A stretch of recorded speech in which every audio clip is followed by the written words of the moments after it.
dañuy ñëw ci li nga xam ne nag moo di rapport Cour des comptes ñu koy xaarandi fii ak ay fan. On se rappelle très bien fan yële le premier ministre Ousmane Sonko defoon na li nga xam nag moo di sortie di ñu xamal ni nguur gi fi nekkoon dañ doon falsifier li nga xam ne nag moo di chiffres yi tey ñuy xaar li nga xam nag moo di rapport Cour des comptes 2019 jàpp li nga xam nag moo di 2023 wala début 2024 tey ci ay xibaar ñu ñuy xamal ni après rapport boobu daanaka jël nañ ko jébal ko ki nga xam ne nag moo di le ministre des finances et du budget pour mu daal di si def li nga xam ne nag moo di ay jàngat bu koy daal leen koy jébal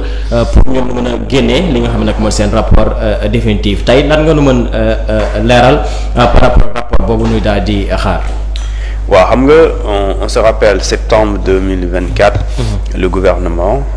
Ousmane Sonko jiite ko moo def conférence de presse. di wax ci chiffre situation des finances publiques. et de la dette du Sénégal. alors bu defee loolu pendant 2 semaines en tout cas loolu moo nekkoon débat bi mooy une présumée falsification des chiffres. Également un déficit bi nga xamante moo am ci dette bi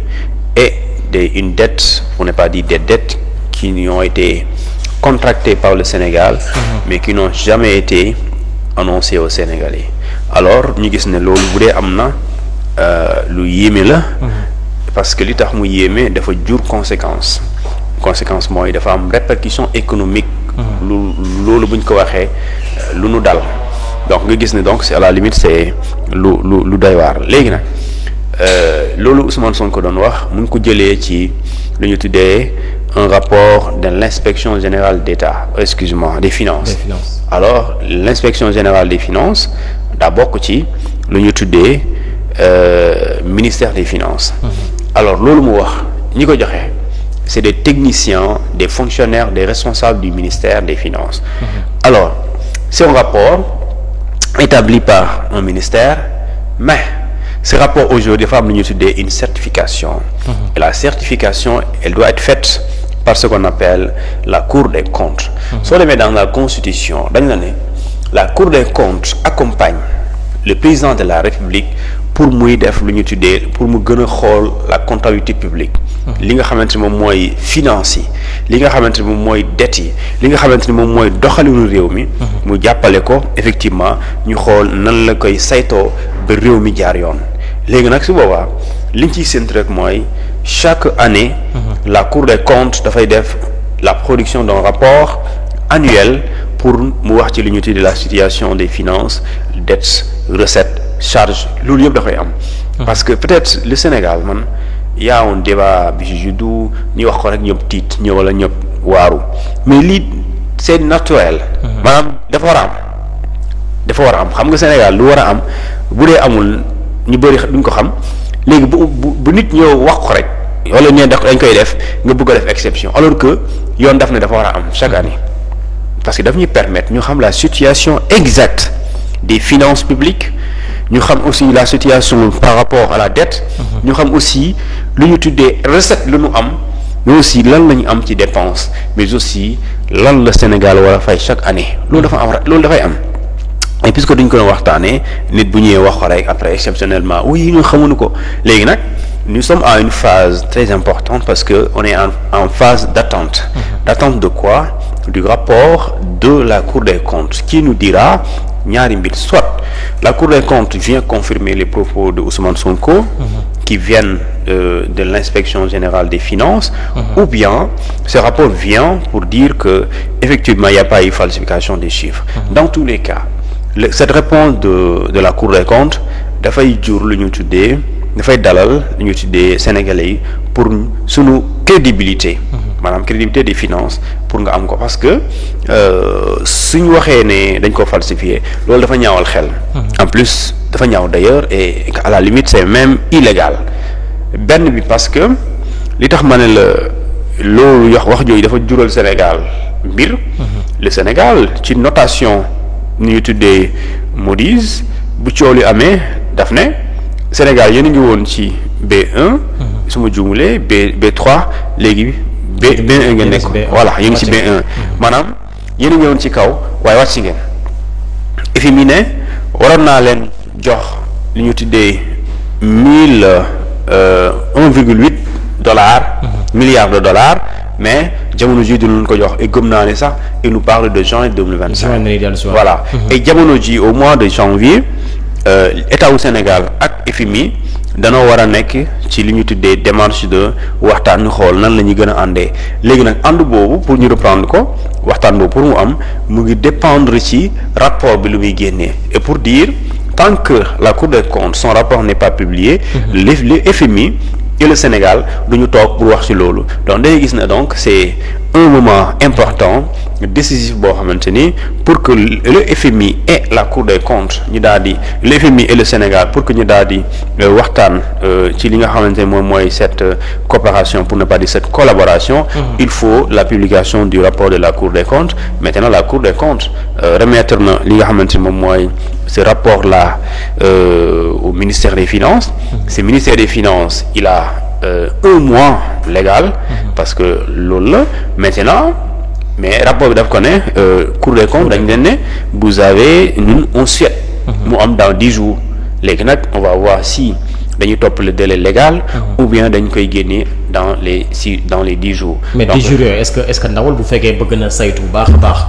dugg ci biir rapport bi xool li nga xam ne nag moo fi amoon diggante 2019 ba 2023 est-ce que 10 jours yi ndawul waaw léegi loolu c'est l'appréciation ministère bi la ak ñi ciy xool xam nga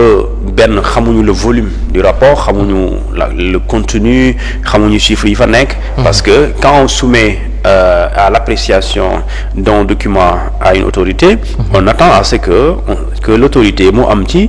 leerlu wala éclaircissement wala yeneen affaire maintenant puisque yoon daf ne 30 jours le rapport a dit de préférence 10 jours ngeen tontu ñu alors on attend parce que le 10 jours peut-être rapport bi xam na quand il donne un délai de préférence de 10 jours même si la loi parle de 30 dafa jàpp ne peut-être dans 10 jours mën na nekk de toute façon 30 jours la ñu wax si les 10 jours sont impossibles on applique les 30 jours alors tey jii lan mooy doon conséquences yi bu fekkee lii di Cour des comptes dafa teggi kàddu yi nga xam ne le premier ministre wax na ko maanaam amul falsification waaw bu amul falsification ça veut dire que effectivement que li IGF joxe que ne dañ ko modifier que ne effectivement dette bi ñu wax ne Sénégal da ko contracté te annoncé wu ko ça veut dire que tout à fait c'est le contraire maintenant je pense que dina jafe pour mu nekk le contraire parce que les agents du ministère le rapport de l'IGF ñi ko bind c'est des fonctionnaires de l'État du Sénégal c'est des techniciens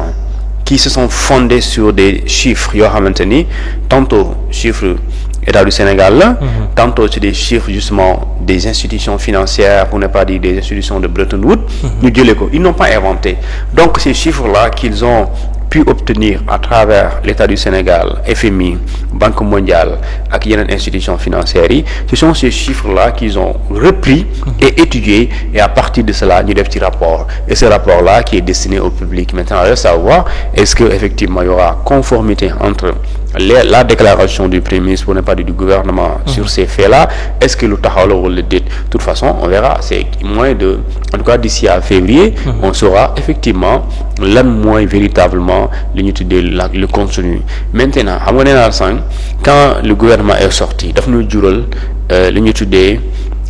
ay répercussions économiques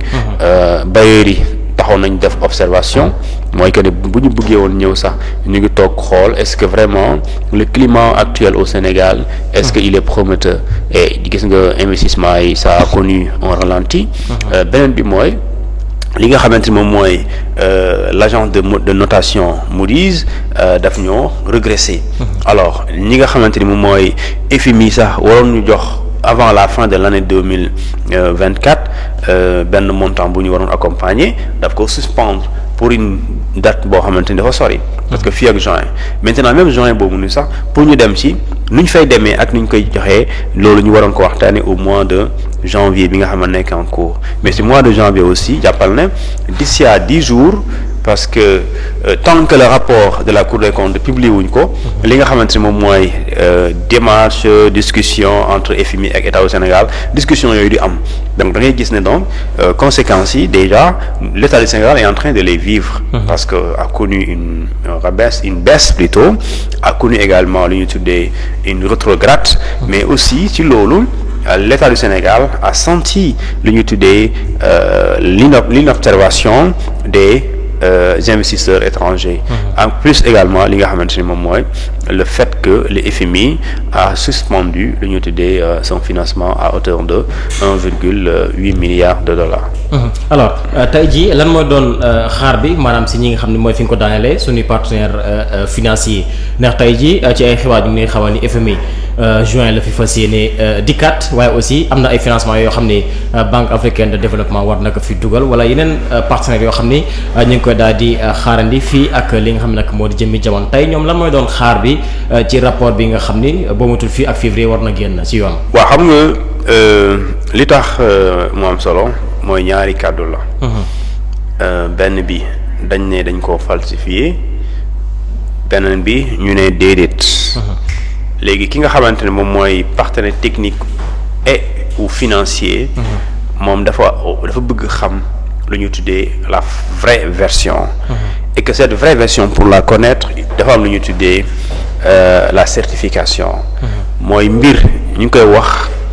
mbir boobu dafa am lu koy jëmmal li wane ne carrément mbir bi dëgg la wala du dëgg. léegi nag la seule structure ci Sénégal fii bu am pour certifier li ñu tuddee comptes comme yi nii. fait yi mooy la Cour des comptes. parce que nee naa dans la Constitution c'est bien écrit que la Cour des comptes accompagne le président de la République. pour ñu jàppale ko ci li ñu tuddee la comptabilité publique mais aussi les finances publiques. donc loolu mu war a génnee kayit pour ne pas dire un document téere at bu jot.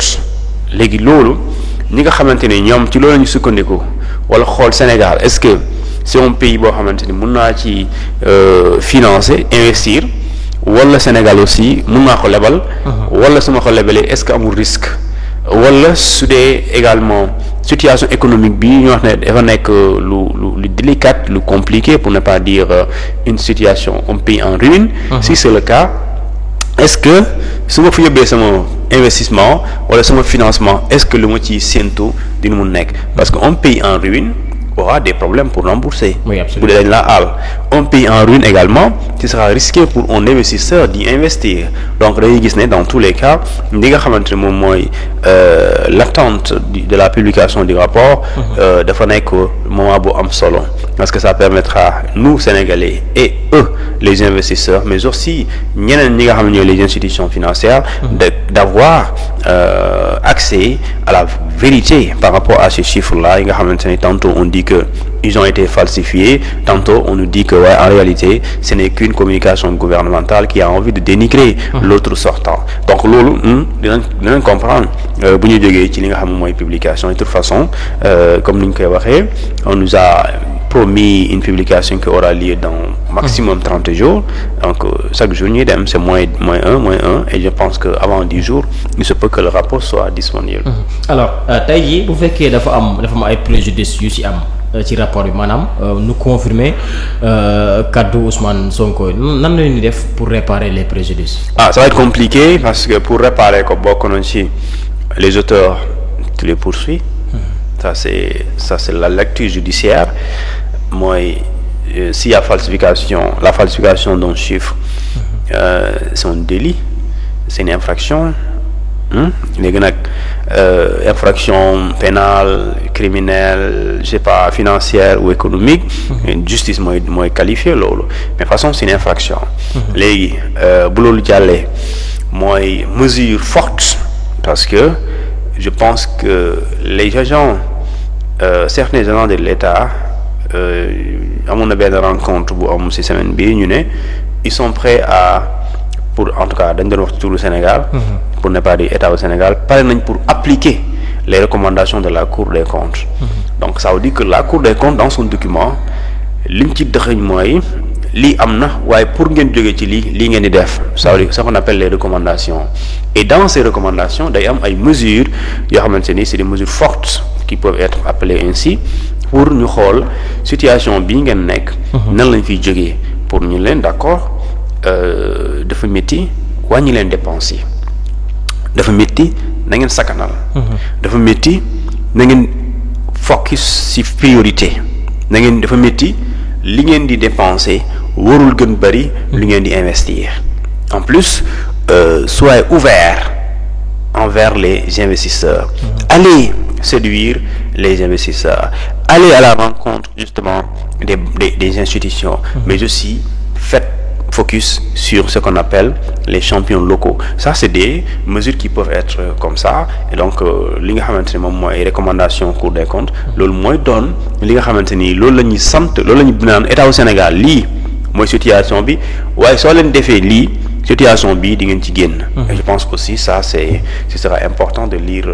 les recommandations yi nga xamante ni moom mooy les recommandations de la Cour des comptes. keroog ca conseil des ministres jël nañ fa ndogal ni lépp loo xam ne tey jii finance publique la daanaka le premier ministre moom moo koy daal di valider. ci mbir moomu ñuy si bëri commencé réagir naan lan mooy doon kon liggéeyu ki nga xam ne nag moo di Cheikh Diba moom mi ñu dénk li nga xam ne nag moo di wàllu finance est-ce que tey jii yaakaar nga Ousmane Sonko di valider li nga xam ne nag moo di les finances publiques dafay dugg ci li nga xam ne nag moo di prérogative le ministre des finances. waaw xam nga nous sommes dans un gouvernement et le premier ministre moom mooy le patron du gouvernement c'est le chef d'ailleurs du gouvernement alors le premier ministre s'il considère, après avoir discuté avec le président de la République, s'il pense que pour une raison de rationalisation et pour une volonté ou un souci de transparence, qui à la limite mu ngi ci charte de transparence qui est une loi, mu jàpp ne pour une meilleure maîtrise des dépenses de l'État, pour une meilleure priorisation des charges des dépenses de l'État, il faudrait créer parce qu'à la limite ce n'est pas nga indi ko primature tekkiwul ne primature monsieur premier ministre moom mooy gérer loolu chaque non c'est un cadre booy créer bi permettre ñu xool effectivement toutes les dépenses qui sont faites pour l'État du Sénégal en termes d'investissement en termes d'achat ñu xool est-ce que lii nii bu ñu ko jëlee dina am impact positif est-ce que liñ ci nar a def est-ce que réellement loolu lañ ci war a def est-ce que aussi manière bi ñu koy defee est-ce que noonu la donc parce que ñu ngi xalaat procédure lenteur de procédure wala yéexaay bi et cetera maintenant li nga xamante ni moom mooy li am man foofu je pense que ñoom ñi ko bëgg soowaale nañ ko parce que je me dis par exemple que bu fekkante dañoo jël lépp centraliser ko ci primature te sachant que il y a beaucoup de ministères et dans ces ministères il y a des directions il y a des services ñooñu dañuy def lu ñu tuddee ay dépenses léegi su dañuy bu fekkente ne chaque dépense wala chaque investissement d'un ministère pour que ñu valider ko il faut que yëpp retourner ci ki nga xamante moom mooy primature est-ce que du créer lu ñu tuddee saturation wala lenteur léegi nag ñoom puisque ñoom ñoo xalaatee noonu certainement ils ont eu à prévoir cela mais loolu je pense que du grave aussi parce que ci état avant ñu koy centraliser ci loolu certainement pour certains marchés ñu ngi leen doon valider ci ces ministères yi parce que au début c'était ministère bi day soxla par exemple jënd ay oto wala moo la jënd ay mobilier de bureau et cetera ñu def ce qu'on appelle demande de prix d'âge bi régler loolu ministre bi approuvé ñu daal di jël loolu ak facture bi nga xam ne la ñuy valider entreprise bi ñu daal di ko yóbbu nga fay sa impôt nga indi ñuy déposer ko yóbbu ko trésor après ñu fay la donc maintenant balaa ñu yóbbu ci fay bi parce que fay bi su boobaa Cheikh Diba boobu ngay wax moom rôle am fa lay duggee léegi laata ñu yegg ci fay bi li ñu war a fay d'abord maanaam facture boobu balaa facture bi di génn ba naan oui fay 1 million wala 1 milliard foofu la caytu bi foofu lay amee solo léegi c'est différent de fay. Le premier ministre amul compétence pour fay ay demander donne ordonnance waaye du moom mooy payeur. Le payeur mu ngi bokk ci ministère des finances Cheikh Diba la léegi nag balaa ñu lay fay moom am na ci vérification peut-être bu muy def xool. moom day wax baax na wala baaxul maintenant léegi dafa am étape de validation de facture pour ne pas dire de commande parce que état au Sénégal je pense que nee na dina def ce qu'on appelle benn genre commande publique mu centraliser ko nga xamante ni day dajale tout soxla yëpp ministères yi war a maanaam ministères yi yëpp bu ñu war a jënd ay bic ñu dajale loolu yëpp ministères yi soxla ñu jënd ko ci def ko ci benn commande bu ñu waree lu ñu war a soxla ci ordinateur ñu def noonu lu ñu war a soxla ci table et cetera nga xamante ni du nekk ministère bi jënd fii kii jëndee fële parce que fu boobaa mën na wute bu fekkente ne tey ministre tel daa def commande lu ñu tuddee ay ordinateur mu dem jaaree ko ci benn entreprise X mais entreprise X boobu mën na ko jaayee prix boo xamante ni bokkul ak bële. et su boobaa d'accord ki bu ko jaayee ordinateur bi 500 000. kii ñu jaayee ko ordinateur bi 650 000 loo ci mën. mais parce que c'est une entreprise qui a peut-être que kii dina la man bokkuma ak entreprise Y Z mais bu dee da nga jaajale lépp nga jëndee ko ci benn fournisseur su boobaa dañuy gis ne on aura les mêmes prix pour les mêmes produits. pour les mêmes qualités et pour une quantité importante qui pourra couvrir li ñuy tuddee l'ensemble des ministères, des directions et des services.